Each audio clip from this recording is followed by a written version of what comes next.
अस्सलाम वालेकुम, नमस्कार, सत श्री अकाल एंड गुड इवनिंग। मैं हूं अर्ज़ू काज़मी और हमारे साथ भारत से कर्नल शैलेंद्र सिंह साहब हैं। बहुत शुक्रिया सर कि आपने आज ज्वाइन किया, थैंक यू सो मच।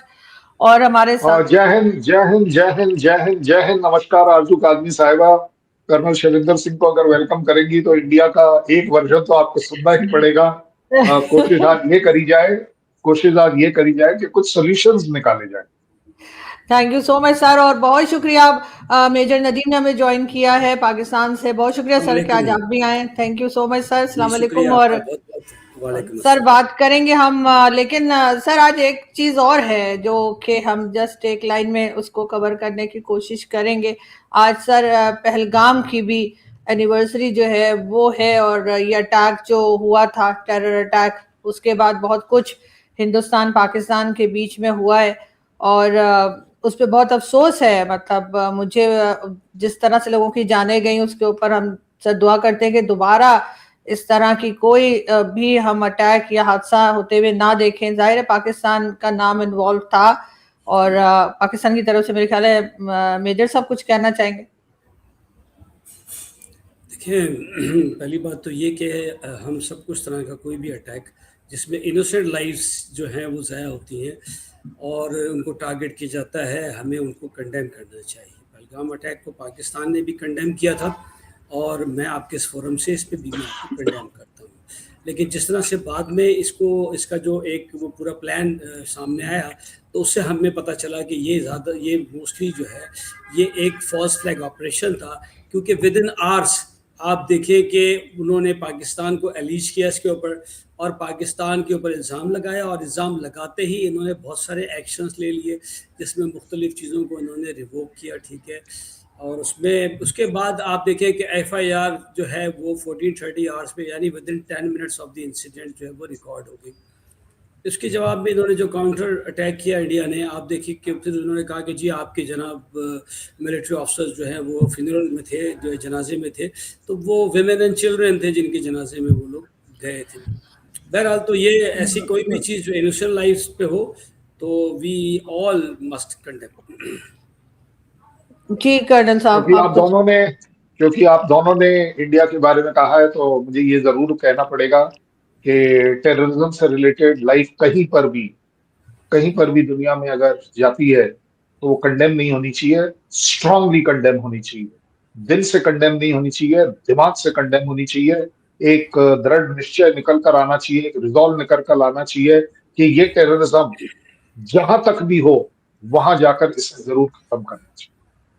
क्योंकि नदीम ने कहा है, इसलिए मुझे सिर्फ बोलना पड़ेगा, अगर अगर किसी वजह से भी विद इन आवर्स या विद इन 10 मिनट्स अगर इंडियन एजेंसीज ने पाकिस्तान का नाम ले लिया, राइट है या रॉन्ग आपका इंटरप्रिटेशन में ले सकता हूँ, but how does it prove कि 10 मिनट में या अगर घंटों के अंदर पाकिस्तान का नाम लिया गया है तो वो फॉल्स फ्लैग हो गया। ये फॉल्स फ्लैग कैसे हो जाएगा? ये मतलब एज अ प्रूफ अगर आप बोल रहे हैं कि with in 10 minutes and 2 hours, मुझे लगता है कि फॉल्स फ्लैग की डेफिनेशन कहीं ना कहीं हम लोगों को इकट्ठे बैठ के पढ़ लेनी चाहिए, सब लोगों को, और उस डेफिनेशन को हर जगह एक जैसा लगाना चाहिए। क्योंकि फॉल्स फ्लैग बोल देने से सिर्फ नहीं हो, अवॉइडेंस ऑफ द इशू कोई बड़ी बात नहीं। चलिए आप इसको फॉल्स फ्लैग बोल दे रहे हैं, तो हमने तो पठानकोट में भी आईएसआई को बुलाया था, वो देख कर भी गए थे, वो भी फॉल्स फ्लैग हो गया। उरी भी फॉल्स फ्लैग हो गया, बालाकोट भी फॉल्स फ्लैग हो गया। Sorry this is not going to solve the problem, मैं ये से कह रहा हूँ। क्योंकि मैंने जो बिल्कुल आपके प्रोग्राम के लिए जो थीम रखी वो ये थी कि हम मिलकर कुछ सॉल्व कर पाए। मुझे नहीं पता था कि आप पहलगाम से रिलेटेड इतनी सर, अच्छी आज बात सुबह से करेंगे। और बात हो रही थी तो सर बहुत जाहिर है कि वो उसका एक जिक्र किया जा रहा था आपके चैनल्स पे सब जगह। और मेरे ख्याल है कि बहुत गलत होता अगर मैं आज नाम ना लेती, क्योंकि एक नहीं बहुत नहीं, अफसोसनाक मैं तो अटैक था, और हमें बात करनी चाहिए थी थोड़ी सी। जी मैंने तो आपका धन्यवाद किया दोनों का कि किसी भी तरह की कोई जान जाती है और उसमें अगर हम आपस हाँ। में मिलकर उसके बारे में उसको कंडेम कर दें, आई थिंक वहां पर बात खत्म हो जाए। अब उसमें अगर हम ढूंढा ढूंढाई करेंगे तो फिर वो बड़ा नहीं अलग चढ़ा। नहीं, मेरा ख्याल है कि आई विश के आइंदा कभी इस तरह का कोई अटैक कहीं ना हो और हम लोग तो अमन से रह सकें। और सबसे पहले फिर अब चलते सर ईरान की तरफ। और मैं मेजर नदीम आपसे ही शुरुआत करती हूँ कि क्या देख रहे हैं आप, ये ईरान नहीं आया और पाकिस्तान ने तो बहुत दावे किए थे, तो उस इसका क्या होगा सर? अब हमारी तो थोड़ी सी जिसे कहते हैं ना, डॉक्टर कमर चीमा, हो सकता है आप लोग जानते होंगे, मेजर साहब तो, कर्नल साहब तो जानते हैं। तो उन्होंने कहा जी, उनकी आज वीडियो भी मैंने देखी, मैंने थोड़ा क्लिप भी लेके उनका वीडियो का इस्तेमाल किया अपने वीडियो में। उन्होंने कहा जी बड़ी इंसल्ट हो गई हमारी तो, ईरान आया नहीं। नहीं, देखिए ज़ाहिर है कि असल में कुछ डेवलपमेंट्स ऐसी हो गई बिफोर द मीडिएशन, जिसमें सबसे बड़ी जो डेवलपमेंट हुई वो टोटल सिनेरियो चेंज हुआ जब अमेरिका ने इनकी जो पोर्ट है उनमें से इन एंड आउट वेसल्स को ब्लॉक किया कि कोई भी ना वेसल जा सकता है ईरान की पोर्ट्स पे, ना वहाँ से आउट हो सकता है। ठीक है, ईरान ने हालांकि उससे पहले हरमुज खोलने का ऐलान किया था, फिर ईरान ने भी हरमुज को बंद करने का ऐलान किया और अब उसके ऊपर जहाज़ों के ऊपर फायर भी कर रहे हैं, क्योंकि वो अपना प्रूव कर रहे हैं कि जी हमने हरमुज बंद कर दिए, तो nobody should be allowed to pass through it. तो ये एक इवेंट ऐसा हो गया जिसकी वजह से ईरान ने कहा कि ये वायलेशन है सीज फायर की और it is an act of war, अगर ईरान से बात करनी है तो पहले ये ब्लॉकेड ख़त्म करें। ये ब्लॉकेड एक नई आप कह लें कि टेक्निक या टैक्टिकल डिस्कवरी है जो अमेरिका ने की, और मैं समझता हूँ कि उनको पहले इसका ख्याल नहीं है, लेकिन जब इन्होंने ये की है तो इससे उनको आइडिया हुआ है कि ये जो एक्ट है इसको, ये बॉम्बिंग से ज़्यादा जो है ये इफेक्टिव है ईरान के ऊपर, और ये ईरान को जो है इट कैन ब्रिंग ऑन नीज, और हम अपनी मर्जी का इनके साथ जो है वो एग्रीमेंट कर सकते हैं। इससे बेसिकली ईरान की जो इकोनॉमिकल एनिलेशन है वो पॉसिबल है। ठीक है, स्ट्रक्चरल एनिलेशन नहीं हो सकती, लेकिन ये इकोनॉमिकल एनिलेशन है और ईरान की जो फाइनेंशियल पोजीशन है उसको कोलैप्स किया जा सकता है, बिकॉज $500 बिलियन का नुकसान हो रहा है, जो ट्रंप साहब ने अपने ट्वीट के अंदर भी कहा। दूसरा, मेरी अपनी रिसर्च भी ये है कि अगर आप जिस तरह से खार्ग आइलैंड है या दूसरी फैसिलिटीज़ हैं ऑयल की, अगर उनको ज़्यादा अरसे आप बंद रखते हैं और आपके पास जहाज़ नहीं आते उनको फिल करने के लिए, तो ये क्रूड ऑयल होता है, तो ये क्लॉग हो जाता है उन बोरवेल के अंदर भी और जो पाइपलाइंस है उनके अंदर भी, and it get cemented after some time. तो ये उसको बाद में उसको रिमूव करना, उन वेल्स को खोलना बड़ा कंबरसम और टाइम कंज्यूम होगा और बहुत ज़्यादा इस पर खर्चा भी आएगा और बहुत टाइम लग जाएगा। दूसरी तरफ अगर आप देखें तो पूरी दुनिया में ग्लोबल शॉक क्रिएट हो सकता है कि अब जैसे जैसे आमना हरमुज बंद हो रही है, आप देखें जो क्रूड ऑयल की प्राइसेस हैं वो बढ़ रही हैं और अभी 100 को क्रॉस कर चुकी है तकरीबन तमाम। तो ये ग्लोबल शॉक भी क्रिएट हो सकता है, तो ये अमेरिका इससे भी अवेयर है, लेकिन अमेरिका उस हद तक जाना चाहता है जब before the creation of global shock Iran को उस हद तक ले जाए जहां ईरान जो है वो सरेंडर करने के लिए उनकी शराइत के ऊपर आसानी से आमादा हो जाए। अब ये दोनों की विट्स के ऊपर है कि कौन ज्यादा उसमें लचक दिखाता है और स्ट्रेंथ दिखाता है, कौन कितनी देर तक होल्ड बार करता है। बिल्कुल, लेकिन जाहिर है कि पाकिस्तान ने तो बहुत दावा किया था सर कि हम ले आएंगे ईरान को और बातचीत कराएंगे। हम तो क्रेडिट व्रेडिट लेना शुरू कर दिया था, ये भी कहना शुरू कर दिया था। हमारे कई जर्नलिस्ट और पैनलिस्ट जो बहुत गवर्नमेंट की वाह करते हैं, उन्होंने कहा था कि डोनाल्ड ट्रंप के बजाय जो है वो जो प्राइम मिनिस्टर हैं या फील्ड मार्शल साहब को जो है वो नोबेल पीस प्राइज दिला देना चाहिए। तो डोनाल्ड ट्रंप भी परेशान हो गए थे सुनकर। असल में देखिए, सडनली ये इससे पहले ये एक्ट हो गया, अदरवाइज तो दोनों आ जाते और टाइम पीरियड भी तय था, क्योंकि शरायत ऑलमोस्ट तय हो चुकी थी। न्यूक्लियर के ऊपर भी आपने देखा अमेरिका ने बयान दे दिया था ट्रंप साहब ने कि it is buried underground, it is difficult to get it out, तो उसको let it there where it is. हाँ, ईरान से एक हमें एश्योरेंस ले चाहिए, मॉनिटरिंग इसकी रहेगी और ये एश्योरेंस लेने के वो न्यूक्लियर बम नहीं बनाएगा, वो साइन करके देगा हमें। तो बातचीत तकरीबन सारी तय है, लेकिन ईरान को जब अमेरिका को इजराइल ने फिर एक नया मशवरा दिया उनके किसी जनरल साहब ने और उन्होंने ब्लॉकेट किया, उसको नजर आया, तो अब वो करना चाह रहे हैं, एग्रीमेंट करेंगे, लेकिन वो वहां तक ले जाना चाहते हैं ईरान को जहां वो उसकी जो आप कह लें कि कोलैप्स हो जाए, उसकी फाइनेंशियल इकोनॉमी जो है उसको वो हर्ट करना चाहते हैं, उसकी भी एनिलेशन चाहते हैं। तो इसलिए थोड़ा सा डिले हो गया, लेकिन विद इन मैं आपको बता सकता हूँ कि इंशाल्लाह ताला within this week you will see both the parties will be sitting in Pakistan इंशाल्लाह। बिल्कुल होना चाहिए सर के बैठे और ये बात करें। तो कर्नल साहब, आपको क्या लग रहा है, क्योंकि जो इंडियन मीडिया है वो तो मुसलसल ये कह रहा है कि जी पाकिस्तान ने तो बड़ी अपनी तरफ से कोशिश की, लेकिन कोई डबल गेम हो गया। कुछ लोग कह रहे हैं कि रेड फ्लैग कह दिया गया है फील्ड मार्शल साहब को, और इस तरह की बातें की जा रही हैं। क्या आपको नहीं लगता कि पाकिस्तान कुछ बेहतर कर रहा है अगर दोनों कंट्रीज को लाके यहाँ पर बातचीत कराई जा रही है? अगर एक अच्छा एनालिसिस करें या करने की कोशिश करें, इंडिया को एक्चुअली कोई फर्क नहीं पड़ता कि ये जो पीस टॉक है वो मुनीर साहब करा रहे हैं, शाहबाज साहब करा रहे हैं, या पाकिस्तान करा रहा है। इन तीनों में से डिसाइड करना पड़ेगा कौन करा रहा है। मैं शुरू से सल्यूट करूंगा अगर पाकिस्तान करा रहा है। ये मेरी सोच है। हमेशा मीडिएशन एक कंट्री कराती है।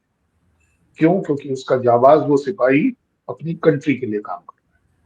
जहां तक दावों की बात है, मुझे लगता है कि इस बार से पाकिस्तान को एक सीख लेनी चाहिए कि लाउड स्पीकर लगाना हर जगह हर चीज के लिए शायद फायदेमंद नहीं। यस, आप अपने लिए, अपनी आवाम के लिए दिखाने के लिए वो आप कुछ भी कर लें, बट डिप्लोमेसी और स्पेशली मेडिएटरी डिप्लोमेसी जो कि मिलिट्री डिप्लोमेसी में बदली हुई है, इसके बारे में जितनी बिहाइंड दी कर्टन, दबी जवान में, छुपी जवान में आप काम करेंगे, आप पाएंगे उतना आसान है। इस समय जो सबसे बड़ा रोड़ा टक्कर आया है, बाकी एक्सक्यूजेस कोई भी ले लीजिए, लेकिन जो सबसे बड़ा स्पीड ब्रेकर लगकर आया है वो है एक्सप्लोसिव लैंग्वेज जो दोनों साइड इस्तेमाल कर, चाहे वो ईरान हो चाहे वो यूएस।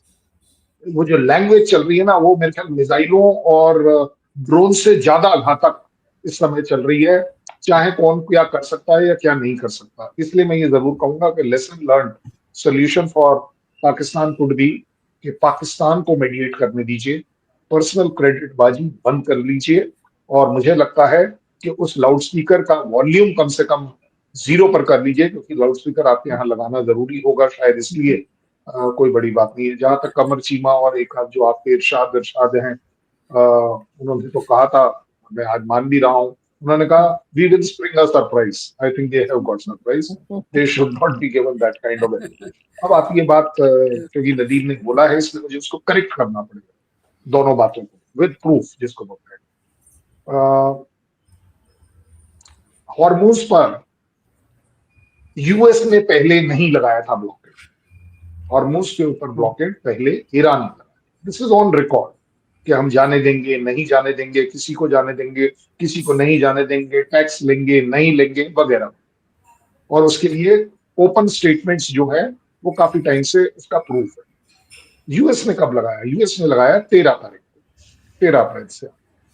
सो अगर अगर किसी वजह से नदीम को ये लगता है कि उनके लगाने के वजह से ये टॉक डीरेल हुई है, वो तो यार 10-12 दिन पहले की बात है, उसका इफेक्ट अभी नियरेस्ट टाइम में नहीं आएगा। As far as I am concerned, as a analysis they, आने को तो कुछ भी आ सकता है। ट्रम्प मेरा यार, लंगोटिया यार तो है नहीं कि वो मेरे संग गप्पे मारता हो कि जी मैंने इसलिए करना है। वो एक्चुअली जो उसका लंगोटिया यार है उनको भी नहीं पता, क्योंकि कई बार नजर तो ऐसा आ रहा है कि ट्रम्प साहब ने लंगोटी पहनी भी हुई है या नहीं, उस पर भी डाउट हो रहा है, जिस तरह से वो अपने बयान बड़ी तेजी से चेंज कर रहे हैं, हालांकि वो डेलिबरेटली करते हैं। अब आ गई बात ओपन, हॉर्मूज ओपन कब हुआ कब नहीं हुआ, इसमें कोई शक नहीं है, आपको भी मालूम है। यूएस ने उसको सो कॉल्ड में उसको हॉर्मूज 2 नाम दे रहा, जो उन्होंने ओमान की खाड़ी में लगाया। Hormuz that is Iran, Hormuz 2 जो उन्होंने लगाया एक और रोड़ा, वो यूएस ने लगाया। अब ओपन किसने किया या किसने नहीं? हॉर्मूज 2 लगने के बाद, उस ब्लॉकेड के लगने के प्रेशर की वजह से, मतलब एनालिसिस देना सिर्फ, ईरान ने डिक्लेयर किया हम खोल रहे, सीधी सीधी बात, उन्होंने बोला खोल रहे, लेकिन उसके खोलने के 2 घंटे, 4 घंटे, 12 घंटे, 16 घंटे, 18 घंटे, घंटे कितने भी गिन लीजिए, उसके बाद उन्होंने इमीडिएटली ये भी डिक्लेयर कर दिया कि नहीं जी हम बंद कर रहे हैं, क्योंकि उन्होंने अपना हॉर्मूज 2 खोला नहीं। This is the factually correct बात, ठीक है ना? सो सीज फायर वायलेशन अगर हमने स्पेसिफिकली देखनी है, तो सीज फायर वायलेशन तो फिर ईरान ने भी करी, जब उसने जैसे ही सो कॉल्ड क्लोज किया, उन 3 जहाजों के ऊपर फायर कर दिया। वो जहाज यूएस के तो थे नहीं, बड़ी सीधी बात कर रहे हैं, वो तो भाई इंटरनेशनल वाटर के थे, तो सीज फायर की वैल्यू क्या रहेगी? चलिए कोई बात नहीं, उसके आगे बढ़े आते हैं। नदीम साहब ने कहा कि बॉम्बिंग से ज्यादा असर इस वजह का है। बॉम्बिंग की वजह से यूएस ने नहीं किया है Hormoz 2, bombing is easiest. US ने अपनी जान बचाई है कि बूट्स ऑन ग्राउंड ना डालने पड़े, क्योंकि अगर वो खर्ग आइलैंड को कंट्रोल करना चाहता, वो और किसी 2 जगहों को भी कंट्रोल करना चाहता, मैं कह रहा हूं बंदर अब्बास को भी कंट्रोल करता, चाबहार को भी कंट्रोल करता, जो भी मर्जी, आपको पूरे कोस्टल एरिया को भी अगर कंट्रोल करता तो उसे बूट्स ऑन ग्राउंड डालने पड़ते, और बूट्स ऑन ग्राउंड उसके जर्नल्स ने स्पेसिफिकली, इसीलिए आपने देखा उन्होंने अपने चीफ को रिजाइन भी करवा दिया, क्योंकि that gentleman was daring enough to say कि नहीं, ये मत करिए, ये फौज के लिए ठीक नहीं है, ये अमेरिका के लिए ठीक नहीं है, क्योंकि अमेरिका इस लड़ाई में कमिट हो जाए। सो किसी जनरल ने एक अच्छी स्ट्रेटेजी है, मास्टर क्लास बताई कि सर आप चाहते क्या। तो उसने बोला होगा ट्रम्प साहब ने, आई वांट ईरान ऑन नीस। तो बोले सर ईरान को नीस पे लाने का क्या तरीका है, आपको क्या लग रहा है कि हम लड़ाई झगड़ा करेंगे तो नीस पर आ जाएगा। हम आपको बताते हैं कि सर इसका जो पेट्रोल का सारा 95% उसकी इकोनॉमी अगर इस एनर्जी सोर्स पर है, ऑयल पर है, हम इसको रोक देते हैं, अपने आप सारा काम हो जाएगा, बिना किसी एक राउंड इधर से उधर फायर करने की जरूरत नहीं है। और इसलिए हॉर्मोज टूल लग गया। आखिरी बात आती है, आपने कहा खर्चा। नदीम भाई मान मेरी बात, ये दोनों कंट्रीज इस समय खर्चे पर देख ही नहीं रहे, क्योंकि यहाँ नाक की लड़ाई है, और नाक से बड़ी कोई खर्चे की बात नहीं होती है। They will spend anything and everything. जहां तक बात आ रही है कि कौन सही है या कौन गलत है, मुझे आप एक बात बता दो, हॉर्मोज 1 भी गलत है, हॉर्मोज 2 भी गलत है। इंटरनेशनल वाटर में आपका किसी भी तरह की इंटरनेशनल कम्युनिटी के जहाज का आना और जाना बिल्कुल स्ट्रिक्टली आपको प्रोहिबिटेड है कि आप उसको रोकने की कोशिश करें। क्योंकि आज हम देख रहे हैं कि जब आप रोक रहे हैं, और इसमें विट्स का कोई मामला है ही नहीं, ये सीधा सीधा ब्लैकमेल का मामला है। दोनों ही कंट्रीज इसमें गलत है। और आपने बात करी कि ट्रम्प के बयान, जनाब ट्रम्प के बयान जो न्यूक्लियर वाले आप बोल रहे हैं, वो तो पिछले साल उन्होंने बोला था वी हैव डेसिमेटेड, हमने पूरा न्यूक्लियर। और ये तो अब उनकी पार्लियामेंट भी पूछ रही है, वो तुलसी गबार्ड से पूछा जा रहा है कि भाई क्या आपने पिछली बार ये बोला कि हाँ जी खत्म हो गई, बोली हाँ सर बोला। बोले ट्रम्प ने भी बोला हाँ जी बोला। तो बोले अब आपने सिक्योरिटी असेसमेंट में कैसे बता दिया कि उनकी एम्बिशन है। जब वो सारा न्यूक्लियर पिछले साल जून में सब कुछ खत्म हो गया, दब गया, मर गया, जो भी कह लीजिए, अदरवाइज वो जीबीयू बॉम्ब एक के बाद एक ही खड्डे में 3 बार क्यों डाले थे आपने, कि भाई एक जीबीयू बॉम्ब है वो 60 मीटर लेता है, तो 3 डालेंगे तो 180 मीटर जाएगा। ये यूएस का क्ले था, which is a master class. देखिए यूएस की कैपेबिलिटीज के ऊपर कभी कोई डाउट नहीं है, लेकिन उन कैपेबिलिटीज का यूज ऑब्लिक मिसयूज वो सेलेक्टिवली कर रहा। उसी जीबीयू बॉम्ब को जिसने डिस्ट्रॉय किया था, आज आप खुद ही बोल रहे हो, इसका मतलब कि वो इनइफेक्टिव थे, कोई काम के नहीं। ये जो थर्ड थी, ये जो आपकी पेट्रियट थी, ये जो सारा so called state of art आपका जो एयर डिफेंस था, जो आपने मिडिल ईस्ट की कंट्री के ऊपर एक छत्र छाया की तरह लगा रखा था कि जब तक तुम इसके नीचे हो तुम्हारे को कोई कुछ नहीं कर सकता, आपने ले दे के पूरी दुनिया में प्रूव कर दिया कि यूएस की छत्र छाया में ये नहीं हो पाएगा कि सूरज की किरणें आपको नहीं लगेंगी। आपको लगेंगी, आपको दबा के लगेंगी, आप कहीं भी हों। अब तो मुझे इसीलिए लग रहा है नेटो भी डाउट कर रहा है, यूरोपियन यूनियन तो हमेशा से डाउट करता था। इसलिए यूएस ने जो किया है, इसका मतलब ये नहीं है कि ईरान को बहुत दूध का झोला है, मैं कभी नहीं मानूंगा इस बात। Iran has got a fair share of blame, but जब बात आती है सिर्फ अगर न्यूक्लियर न्यूक्लियर न्यूक्लियर, तो भाई साहब आप पिछले साल बोल चुके हो। आजकल तो आप ये भी बोल देते हो कि वांस जो है वो चले गए, वो तो ऑलरेडी पाकिस्तान जा रहे हैं, वो रास्ते में है, वो पता चलता है अगले दिन सुबह यहीं पर था। तो मगर एज अ प्रेसिडेंट वो बड़े डेलिबरेटली ये सारी चीजें कर रहे हैं कि अगर मैं ये बोल दूंगा कि वांस रास्ते में है, तो पाकिस्तान के ऊपर प्रेशर आ जाएगा, फटाफट ईरान को मनाओ। इसी तरह ईरान के ऊपर भी प्रेशर आ जाएगा। अब दुनिया क्या बोलेगी अगर वांस पहुंच गया, तो बोले यार कुछ करो, थोड़ी हरकत दिखाओ। इसलिए बीच में एक र्यूमर हुई थी कि इरानियंस आर ऑल्सो प्लानिंग, बिल्कुल, वर्ड लेकिन प्लानिंग पर चला। जी जी बिल्कुल सही कर्नल साहब, लेकिन यही बात मैं एक मेजर साहब से पूछना चाह रही थी कि आखिर पाकिस्तान ही क्यों सेलेक्ट किया गया मीटिंग करवाने के लिए। कई बार ये बात भी लोग करते हैं कि पाकिस्तान को ही क्यों चुना गया कि ईरान को हम मनाएं, अमेरिका को हम बुलाएं, और उसके बाद यहाँ पर हम मीटिंग करवाएं, कोई और कंट्री क्यों नहीं। और इसके बीच में पाकिस्तान रोल प्ले क्या कर रहा है, क्या कोई मैसेंजर का रोल है हमारा, हम क्योंकि हमारी मर्जी से ना तो जंग हो रही है ना जंग रोकी जाएगी, इतनी पावर तो हमारे अंदर नहीं है। और दूसरी तरफ ईरान जो है वो कहता है कि जी हम पाकिस्तान और अफगानिस्तान की बातचीत करवा सकते हैं, जंग रुकवा सकते हैं। तो सर ये आखिर ये चल क्या रहा है, मतलब हमें कोई और कह रहा है, हम किसी और को कह रहे हैं, ये सब क्या है? हमारा हमारा ही रोल इसमें क्यों? और हमें ये भी कहा जा रहा है कि हम अमेरिका की साइड पे ज्यादा है। देखिए, जिस तरह कर्नल साहब ने कहा कि अमेरिका के छप्पर छाए से ही सब लोग अब निकल आए हैं, तो बेसिकली अब ये बेसिकली पाकिस्तान का छप्पर छाया मांग रहे हैं। और आप देखें कि इमीडिएटली सऊदी अरब ने पाकिस्तान का छप्पर छाया मांगा, हमने उनको प्रोवाइड कर दिया। अब दूसरे मुल्क भी लाइन बनाकर खड़े हुए हैं और they are in the queue, and very soon you will come to know कि कौन कौन हमारे साथ आ रहा है।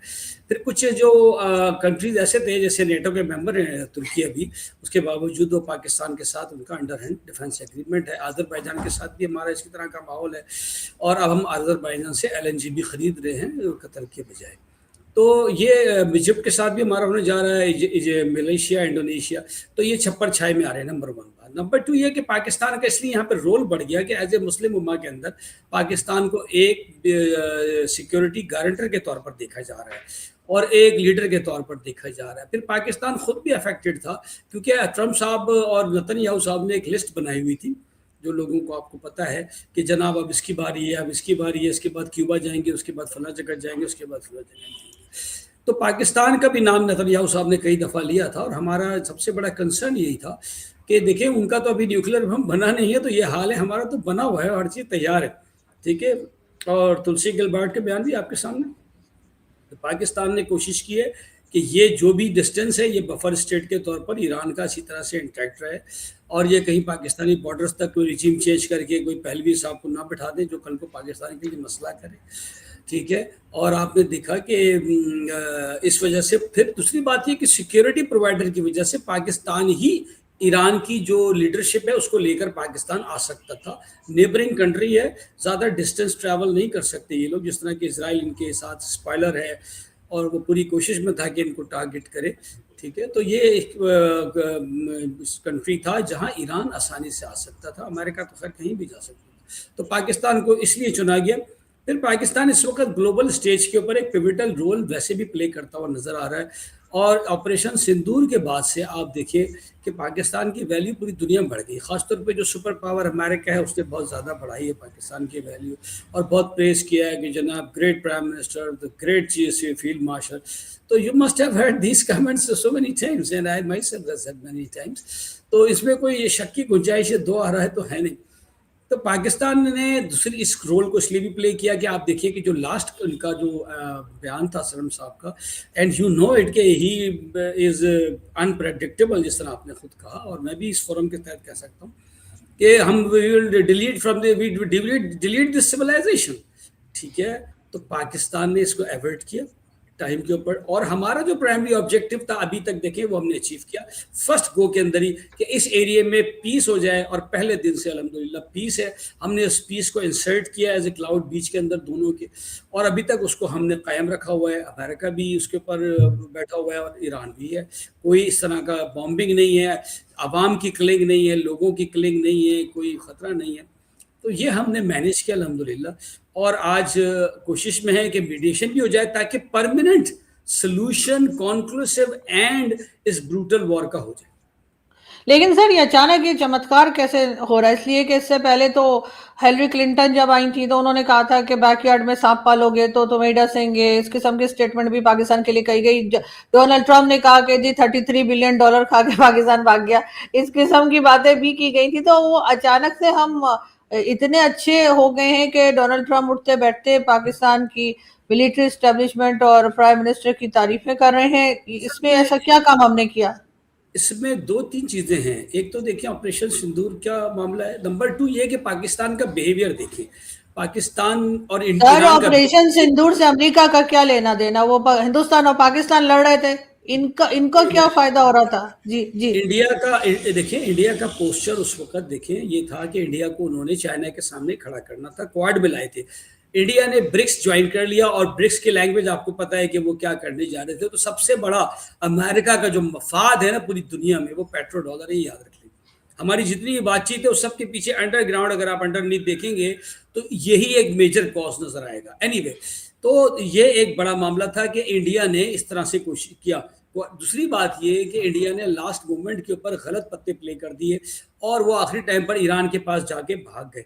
उनको इजराइल चले गए, उनको ये आइडिया हो गया कि इजराइल अटैक करने वाला है, अमेरिका अटैक करने वाला है, it is a matter of few days और अ फ्यू वीक्स, ठीक है, विद इन अ वीक, और ये फॉल कर जाएगा और मैं इनके साथ मिल जाऊंगा और हम तीन जनाब जो है वो उसका क्रेडिट ले लेंगे और फिर पाकिस्तान की खैर नहीं।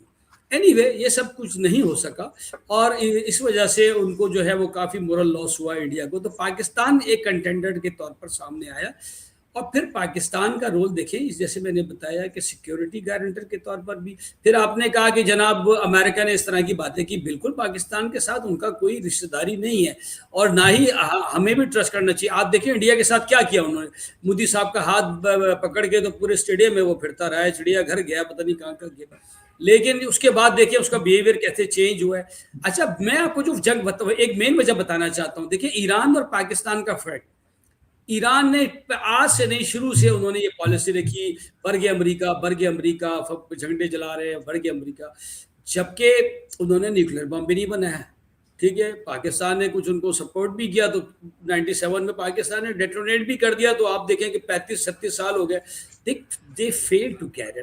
फिर उन्होंने खामखा एक जो है फतवा भी ले लिया, भाई जब आपने कुछ करना भी नहीं है, बनाना भी नहीं है और आप जो है ऐसे बर्ग अमेरिका और झंडे भी जला रहे हैं। पाकिस्तान ने उसके अपोजिट बिहेवियर रखा, पाकिस्तान ने एक दोस्ताना रवैया रखा, डिस्पाइट के पाकिस्तान उस वक्त बैकफुट पे था, इंडिया फ्रंट फुट पे था और इंडिया के मोदी साहब जो है हर दूसरे दिन जो है वो मोदी साहब के साथ गले मिल रहे थे, कभी किसी जगह कभी किसी जगह। लेकिन पाकिस्तान ने रवैया वही रखा कि जनाब आप तो सबसे अच्छे हैं भाई, आप बहुत हमारे लिए जब बेहतर है। पाकिस्तान ने उनको किसी भी जगह एनॉय नहीं किया, ना ही कोई ब्रिक्स को ज्वाइन करने के मामले में अपना स्टैंड प्रिंसिपल्स के ऊपर रखा कि जनाब हमारा ये स्टैंड है, हम इधर उधर नहीं भागते फिरते, हमारा स्टैंड ये कि वी प्लेइंग न्यूट्रल। हाँ, इस रीजन में हमारी एक अहमियत है, हमारे मुस्लिम उम्मा के साथ ताल्लुकात हैं, हमारे ईरान के साथ भी। आप बोलते हैं तो हम ईरान से बात कर सकते हैं, क्योंकि और गल्फ कंट्रीज तो बात कर नहीं सकती। तुर्की भी जो है वो बात नहीं कर सकता, नेटो का मेंबर है और उसने प्रोटेस्ट भी किया है कि जी उनके ऊपर अटैक हो गया और थिंग्स लाइक दैट। तो Pakistan was the only country available near to Iran. हालांकि ये इंडिया हो सकता था अगर इंडियन में मोदी साहब इसराइल का दौरा नहीं करते, तो मैं आपको आज इस फोरम से बता दूं कि शायद मीडिएशन के अंदर जो है ये इंडिया होता।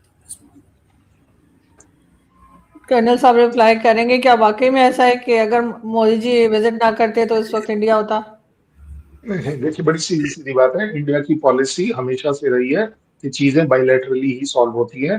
वी डू नॉट बिलीव कि कोई हमारे बीच में भी आए या हम किसी के बीच में भी आए। हम कंसिस्टेंटली इस बात पर रहे हैं, चाहे वो यूक्रेन और रशिया हो, जहां रिलेशन अच्छे होने के बावजूद हमने सिर्फ ये बोला आपको आपस में ही इस प्रॉब्लम को सॉल्व करना चाहिए।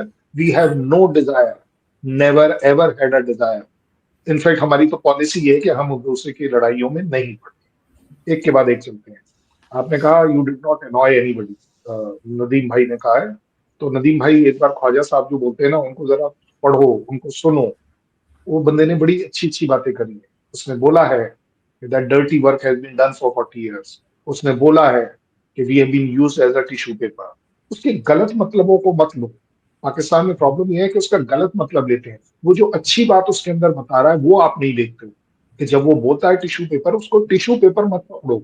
ये देखो कि उसका कहने का मतलब है कि यूएस ने और बाकी वेस्टर्न कंट्रीज ने आपको एक उस तरह से इस्तेमाल किया जो अपना गंदा काम था वो आपसे करवाया टिश्यू पेपर के तरह। उसका मतलब ये है बेसिकली, वो उसका ये कहना कि हमने इस सब के बदले में पैसे लिए हैं। तो आप देख लीजिए आपकी प्रॉस्पेरिटी किस चीज के ऊपर डिपेंडेंट है। जहां तक बात आती है पीस की, पाकिस्तान का पीस रिकॉर्ड में मुझे कोई जरूरत ही नहीं है आपको इंसल्ट करने, लेकिन आपको खुद मालूम है कि कितना पीसफुल पाकिस्तान है। कि ये उसी ईरान की आप बात कर रहे हो जिसके साथ आपने भी पिछले साल एरियल एक्सचेंज भी किए हैं। आपने वहां स्ट्राइक करी, उन्होंने आपके यहाँ स्ट्राइक करी। ये वो वाले ही ईरान की बात कर रहे हैं, ठीक है ना। तो इसलिए कितना पीसफुल है, मैं गिनाना शुरू करूंगा तो फिर वो बात हो जाएगी कि भाई मैं चीजें अलग ले जा रहा हूँ। जहां तक बात आती है कि आप सुपर पावर या यस, उसने ट्रंप ने आपको ग्रेट बोल दिया, तो आप अगर देख रहे हो, आप तो 40-50 साल से देख रहे हो कि पाकिस्तान का बिहेवियर यूएस के साथ क्या रहा है और यूएस का बिहेवियर आपके साथ क्या रहा है। क्या आज आप बोल पाएंगे कि आपकी कंट्री में यूएस का कोई बेस नहीं है? आप नहीं बोल पाएंगे, क्योंकि आप झूठ बोलना नहीं चाहेंगे। वो भी एक बहुत बड़ी बात है। Pivotal role of Pakistan, yes I will agree. Pakistan ने सबसे बड़ा पिवटल रोल दुनिया में अगर अदा किया है तो वो टेररिज्म का जरूर किया है। हालांकि मैं मानता हूं इस बात को कि आप उससे निकलना चाहते हैं, ये बात मैं मान लूं, लेकिन पिवटल रोल, क्योंकि दुनिया के top most of the top of the top, अब वो एक अलग बात है कि आप माने ना कि हाँ जी उसामा बिन लादेन कहाँ मिला, आप कह दीजिए दिल्ली में मिला, मैं तो मान जाऊंगा कि दिल्ली में मिला। जहां तक बात आपने कही कि Israel, how do you actually know कि Israel is a nuclear country और not? who the hell can tell anybody कि इसराइल एक न्यूक्लियर कंट्री है या नहीं? जिसने ये सोचा, जिसने ये सोचा कि इसराइल न्यूक्लियर कंट्री नहीं है, समझ लीजिए कि आपकी बुद्धि भ्रष्ट है, आप ना समझे। जिसने भी ये सोचा, जिस कंट्री ने। आपने एक और अच्छी बात करी, guarantor. Can Pakistan give guarantee to their own अवाम कि हम आपको एक अच्छी लिविंग दे पाएंगे, एक अच्छी एजुकेशन दे पाएंगे, एक अच्छा हेल्थ दे पाएंगे, एक अच्छा एनवायरनमेंट दे पाएंगे जहां पर टेररिज्म सक्रिय हो? आप तो खुद ही बोलते हो कि आपके यहाँ सबसे ज्यादा टेररिज्म है, आपके यहाँ सबसे ज्यादा लोग मारे गए हैं, 70,000 लोग मारे गए। अब आपके ऑफिशियल्स का ये कहना है, तो अब आप खुद सोच सकते हैं कि आप दूसरों की गारंटी कितनी देंगे और कितनी नहीं देंगे। और स्पेशली जब आप किसी बाहर की कंट्री में जाते हैं तो आपको हिस्ट्री देखनी पड़ेगी। आप जॉर्डन गए थे, जियाउल हक एज अ ब्रिगेड कमांडर गए थे, वो क्या कर आए? जिनकी मैं करूंगा तो गलत हो जाएगा। Now security provider for middle east, can you actually think Pakistan can be? आपको लगता है, आपको लगता है यूएई करने देगा आपको? आपको लगता है ईरान करने देगा आपको? लगता है आपको? आप एक ड्रीम में रह रहे हैं, आपको एक ये ड्रीम सेल करी जा रही है कि जी हम एक पावर बन जाएंगे। पावर बनने के कैरेक्टरिस्टिक्स बहुत अलग होते हैं। जहां आपकी कंट्री में सबसे बड़ी फेमस चीज यही है कि मैंने अभी आपको बोला कि मेडिएशन कौन करा रहा है? मेडिएशन पाकिस्तान नहीं करा रहा। मेडिएशन में सिर्फ दो लोग का नाम चल रहा है जो आपके यहां से चल रहा है। This is where the Pakistan gets a back seat. ये पाकिस्तान के लिए अच्छी बात नहीं, मैं तो ये समझाने की कोशिश कर रहा हूं। और आगे बात डिफेंस एग्रीमेंट, देखिए मैं आपको आज बता देता हूँ, आप कितने भी डिफेंस एग्रीमेंट कर लीजिए, there is nobody who will come and fight your war. और क्योंकि आपने अभी सऊदी में भेजी है, आपने वो 40 दिन के बाद क्यों भेजी? आपको तो पहले दिन भेज देनी थी जब वॉर क्लाउड्स थे। क्यों? क्योंकि आपको दिख गया कि चल यार अब तो निकलने वाली बात है, पीस टॉक हो ही रहे हैं, यूएस ने आपको हिंट दे दी है। ये पीस टॉक एक्चुअली अगर देखा जाए नदीम भाई, हमें, मैं एज अ पाकिस्तानी बात कर रहा हूँ बात से, कि ये हमारी आवाम को बेवकूफ बनाने का तरीका निकाला गया है। ये पीस टॉक सिर्फ और सिर्फ यूएसए इस लड़ाई से निकलने के लिए कर रहा है। आपकी कहीं कोई अचीवमेंट को वो आप देख लीजिएगा, आपको 1 2 3 बिलियन डॉलर और मिल जाएंगे, कोई बड़ी बात नहीं है उनके लिए। 2 4 5 बिलियन डॉलर देना कोई वो नहीं होता है।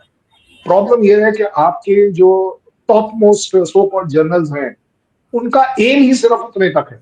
उसे मालूम है मेरे को अगले 5 साल थोड़ी ना कंट्री को। आप बताइए, अगर ये जो $7 बिलियन आपको आईएमएफ का लोन सैंक्शन हुआ, आपका पिछला लोन था 7.62 जो आपने वापस करना था, आपने एक और 7 का ले लिया, कोई बड़ी बात नहीं, अच्छी बात है, लीजिए, कर सकते हैं। कितनी इंडस्ट्री डेवलप हुई, कितनी डिफेंस इंडस्ट्री डेवलप हुई, कितना इंफ्रास्ट्रक्चर डेवलपमेंट हुआ? क्यों आईएमएफ और वर्ल्ड बैंक आपके यहाँ हर बार बोलता है आपको अपनी एनर्जी की कॉस्ट बढ़ानी है, आपको ये प्रोजेक्ट करना है, अब तो उन्होंने ये भी कह दिया कि अगला आपका जो बजट है उसको हम बजट है बताएंगे वो, कैसे करना है।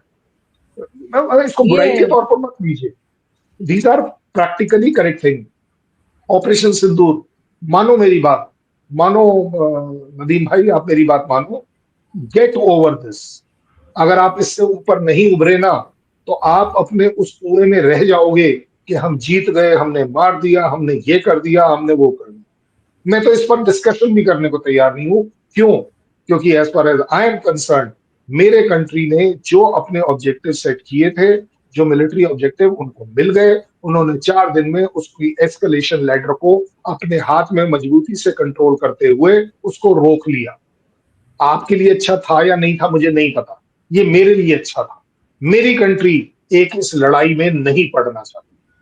हमारी लड़ाई आपके वहां की टेररिज्म से थी, हमने उस पर स्ट्राइक करा, आपके यहाँ से जैसा भी जो रिस्पॉन्स आया उसका हमने भी एक रिस्पॉन्स दे दिया। मैं तो कह रहा हूँ एक्चुअली पहली रात जैसे पिछले बार भी हुआ था कि चलो जी कोई टेररिस्ट स्ट्राइक हुई, उसको जगह पर जाकर हमने उसको 200-300 लोग आपके वो टेररिस्ट जो मारे गए, एक्चुअली काम तो आप ही का किया ना, क्योंकि आपका भी रोना है कि टेररिस्ट हमारे यहाँ काम कर रहे हैं।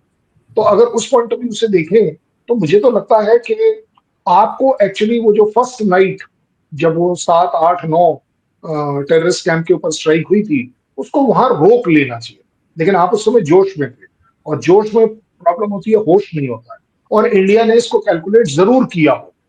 एज अ मिलिट्री मैन मैं बता रहा हूँ, यू आर ऑल्सो वन, कि भाई मैंने कुछ किया तो वो क्या करेगा, वो और क्या करेगा, वो और उससे ज्यादा क्या करेगा, कहां तक जाएगा, क्या चाइना इसमें आएगा कि नहीं आएगा, क्या इसमें यूएसए आएगा या नहीं आएगा, कौन आएगा। जब आप बोलते हैं कि आपको पूरी दुनिया में बहुत प्रसिद्धि मिली, कौन आया आपकी लड़ाई लड़ने, एक बता दीजिए। आप तो चलिए अब कम से कम वो जिसको बोलते हैं ना, अपनी नाक की लड़ाई बचाने के लिए आप सऊदी पहुंच गए हैं।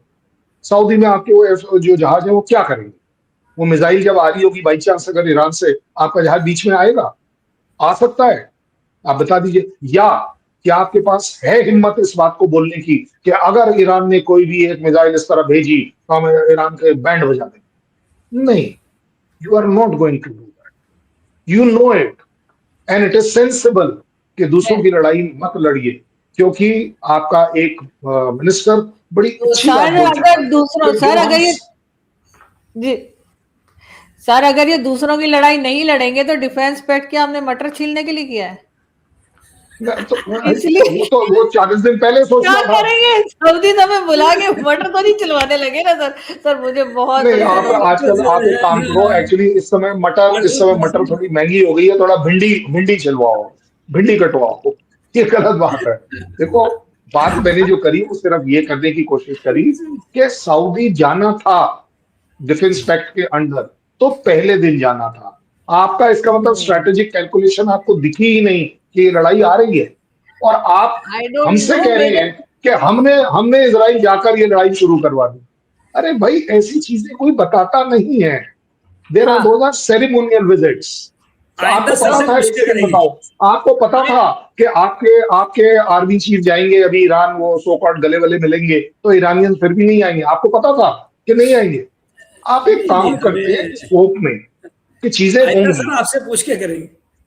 ना ना नहीं ना तो बताइए ना मेजर नहीं साहब नहीं, कि आप क्या बुरा हुआ, मान रहे गले हो, आप मिलने का बुरा क्या मान फायदा। रहे हो। मेरा हाँ एम, मैंने नहीं नहीं शुरुआत में आज अपने मैं लिए बुरा नहीं मैंने मान आज अपने लिए शुरुआत में एक ये पैरामीटर रखा था कि हम किस तरह से सॉल्व कर सकते हैं। मैंने इन सब जगहों पर कहीं पर ये नहीं बोला कि पाकिस्तान ने ये गलत किया, ये गलत किया, ये गलत किया। मैंने कहा जो जो चीजें आपके लोगों को पता है, आपने उसमें से क्या निकाला। अगर, देखिए, इस समय सच बताइए, दिल पर हाथ रखकर बताइए, अगर पाकिस्तान पाकिस्तान हालांकि मेडिएशन नहीं कर रहा, आपके वो दो फील्ड मार्शल साहब कर रहे हैं, वो एक अलग बात है, लेकिन अगर पाकिस्तान मेडिएशन कर रहा है और अगर उसका क्रेडिट पाकिस्तान को, जैसा अभी आपने बोला है कि पीस ला रहे हैं, और अगर वो टॉक नहीं होती है तो उसका जिम्मेदार शैलेंद्र सिंह थोड़ी ना होगा। अगर वो टॉक नहीं होती है समय पर, या नहीं है। जिस तरह से आपने एडवर्टाइज किया है, तो उसका एक ब्लेम आपको लेना पड़ेगा। मैं आपको बता रहा हूँ वो, मैं क्योंकि इसमें बड़प्पन है, इसमें आप कोई छोटे नहीं हो जा रहे मैं हैं। I will, if I am a Pakistani, then I will say yes यार वी फेल्ड, हम नहीं कर मैं पाए उन लोगों को कन्विंस। देखिए मेजर साहब आपसे लास्ट कमेंट लेती हूँ, लेकिन प्लीज नेक्स्ट टाइम मेजर साहब सामने टीवी लगा के मत बैठिएगा। हम लोगों को लगता है हम लोग दोनों बातें कर रहे हो, मेजर साहब टीवी देख रहे हो, सुन ही नहीं रहे हमने क्या बात नहीं, की है। मैं टीवी नहीं देख रहा, मैं नहीं, कैमरे वो को सुन देख रहा रहा हूँ। असल में जब मैं इधर देखता हूँ तो मुझे आज लोग कहते हैं कि आपकी तो ऐसा लगता है कि आपने आंखें बंद की हुई हैं, तो फिर मैं कोशिश करता हूँ कि कैमरे को देखूं, मैं क्योंकि कैमरा मेरा मैं आज लैपटॉप का मैं ऊपर है। आपको एक सॉल्यूशन, नदीम, मैं आपको इसका सॉल्यूशन दे देता हूँ। आप अपना कैमरा की हाइट, अपने कैमरे की हाइट 4-5-6 इंच ऊपर करिए, सो दैट आपके वो सामने पड़े, ठीक है। आंख से आंख आप मिला पाए। आप नीचे को देख रहे हैं, इसलिए आपको तकलीफ हाँ हो रही है। वो तो कैमरा क्योंकि आपकी वीडियो आई साइड से नीचे को है। हाँ, तो ये वीडियो क्योंकि यहाँ आ रही होती है, अब मैं यहाँ देख के बात करता हूँ कि मैं कर्नल साहब से बात कर रहा हूँ या आदमी से। अच्छा, कैमरा है यहाँ, तो जैसे ही मुझे याद आता है मैं फिर ऊपर देखता हूँ, क्योंकि अक्सर मेरी तस्वीरों में या उस वीडियो में आता है कि जैसे मैं सो रहा हूँ आंखें बंद की हुई, तो ऐसा नहीं होता। एनीवे, सर ने बड़ी अच्छी बातें की हैं, उसमें मैं सर को जवाब दे दूं। पहली बात तो ये कि पाकिस्तान में कोई अमेरिकन बेस नहीं, नंबर वन।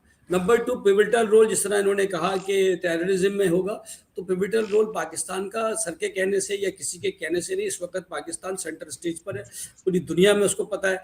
इसी तरह से 2 बंदे हमारे यहाँ से कर रहे हैं तो 2 बंदे वहां से कर रहे हैं, तो उसका मतलब है खाली ये 6 बंदे मिलके सब कुछ कर रहे हैं। इनका ना ईरान है इसमें शामिल, ना अमेरिका है, ना पाकिस्तान। तो ऐसा नहीं है, जब भी लोग होते हैं तो उनके पीछे कंट्री ही होता है।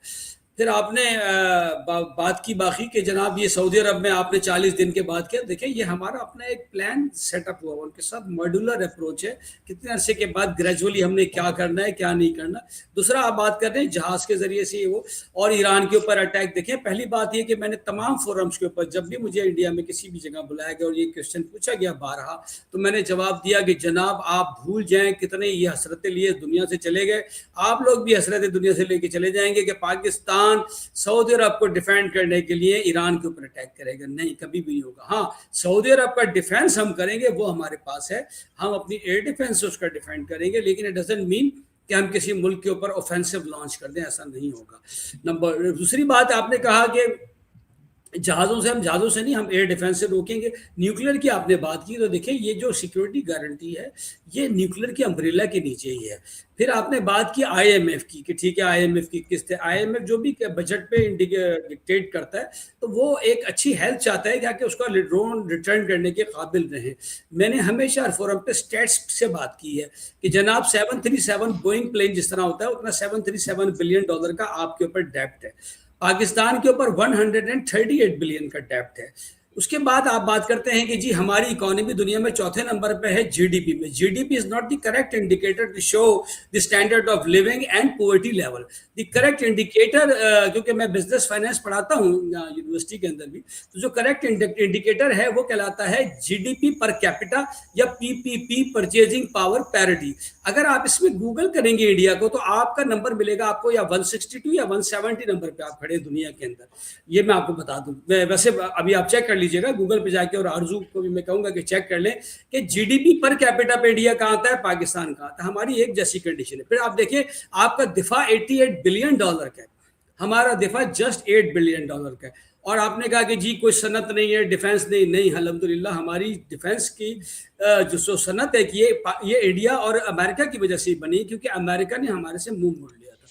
तो हमने अपनी इंडिजिनस कैपेबिलिटी को बढ़ाया है। आज पाकिस्तान हर तरह का असला गोला बारूद, हर तरह का ballistic, cruise, you name anything, fighter aircraft, ठीक है, चाहे आप उसको असेंबल करें तो तेजा भी असेंबल, 1% का फर्क बता देंगे आप, अब 60% करते हैं आप, ऐसा नहीं, असेंबलिंग है वो हर तरह का, जो ड्रोन है हर तरह का आप बनाते हैं। फिर कहते हैं कि आपने एक और बात की कि कोई कंट्री आपके साथ, देखिए कंट्री हमारे साथ टर्की हर जगह खड़ा है। जैसे ही आपका पहला मिसाइल भी यहाँ पर आया तो टर्की के C-130, ठीक है, वो यहाँ पहुंच चुके थे। इसी तरह से अजरबैजान के साथ भी हमने जाके आर्मीनिया से जंग लड़ी, और काराबाग का मसला आप उसको अच्छी तरह जानते हैं कि वो किस तरह से हुआ, और नगोर्नो काराबाग आज जो है वो हिस्सा है अजरबैजान का। तो अजरबैजान के साथ भी उसके भी इसी तरह से जहाज हमारे पास आते हैं। तो हम अकेले नहीं हैं, अल्हम्दुलिल्लाह हमारे साथ बहुत सारे इस तरह के कंट्रीज हैं और इनकी तादाद बढ़ती जा रही है। Pakistan is a nuclear country, nuclear country के ऊपर ग्राउंड ऑफेंसिव अब पॉसिबल नहीं है, क्योंकि इसके अंदर एक टर्मिनोलॉजी यूज की जाती है जिसको हम कहते हैं न्यूक्लियर थ्रेशोल्ड।